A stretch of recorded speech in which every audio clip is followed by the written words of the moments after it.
नमस्कार फ्रेंड, मोर cook to share channel रे आपण मानकु अनेक अनेक स्वागत। आज आमे बनेबा माछ बेसर। माछ बेसर को आमे आज गाँ स्टाइल रे बनेबा। यह खाइबा पई बहुत टेस्टी लगी थाए। वीडियो टिको प्लीज फ्रेंड्स लास्ट जाए देखंतु, तेबे आपण तार प्रोसेस को भल भाव में जानि पारिबे। तो चलंतु शुरू करिबा माछ बेसर। फास्ट आमे कढ़ाई को गरम करि नेबा।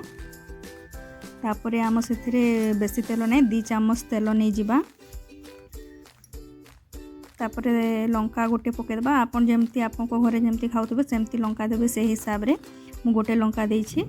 तापरे किछि रसुण को काटिके दे देबा, पंचफुटन, तापरे सोरिष ताकू टिके भल भाव रे टिके हेबा को देबा। तापरे फ्रेंड्स बेसर दे देबे। बेसर मसाला रे फ्रेंड्स मु देइछि गोटे चामच बड़ चामच सोरिष, बड़ चामच धनिया, आधा चामच गोटमरीच, 2टा सुखिला लंका, गोटे चामच जीरा, छोटियाटे अदा आउ 6-7टी रसुण दे देबे। ताकू भल भाव रे फ्रेंड्स ग्राइंडिंग कर देबे।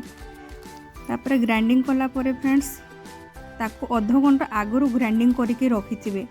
सेटा आउ पिता लागेबनी आधा घंटा आगरू जदी रखिदेबे हेले। तापरे मसाला देला परे आमे सेथिरे दे देला हळदी गुंड, कलर चिली पाउडर आउ नमक स्वाद अनुसार जेते देबा कथा सेते देबे। तापरे मसालाटा को टिके भाजिबा परे मु दे देछि सेथिरे टमाटर को दे देकी मु कवर करी देछि। एटा टिके टमाटरटा भी सिझी जीवो। आउ देखंतु टिके मु कवर कर देली। टमाटरटा मोर सिझी गलाणी। एबे टिके टिके ताकू भल भाव रे मैश करिकी टिके भल भाव रे फुटेबी। काहेकि ना बेसरटा पिता नहले बेसी भल न फुटेले बेसरटा पिता लागिबो। सेथि पई ताकू आमे भल भाव रे फुटेबा। जेते फुटेबो फ्रेंड सेते भलो सेटा। तो एटा टिके फुटी जाऊ।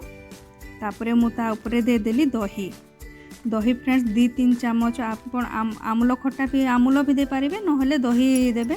दही 3-4 चामच ताकू भल भाव रे फेटिकी देबे। और देला परे प्लीज ताकू बारंबार ताकू आपण को स्पेशला को चलाउथिबे, नहले कोन ना दहीटा फाटी जीवो। तो आमे पुनी ताकू टिके टाइम पई फुटे देबा फ्रेंड्स।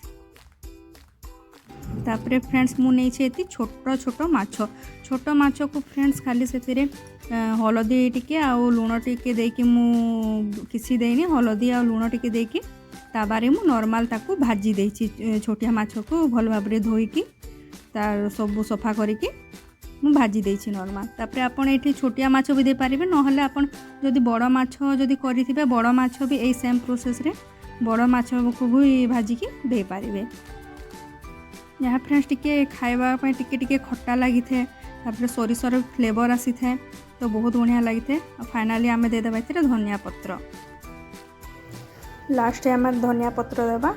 आ फ्रेंड्स तापरे टाको ढाकी के आमे रखि देबा। और ए स्टाइल रे थोड़े बनै कि देखिबे बहुत टेस्टी लागि था।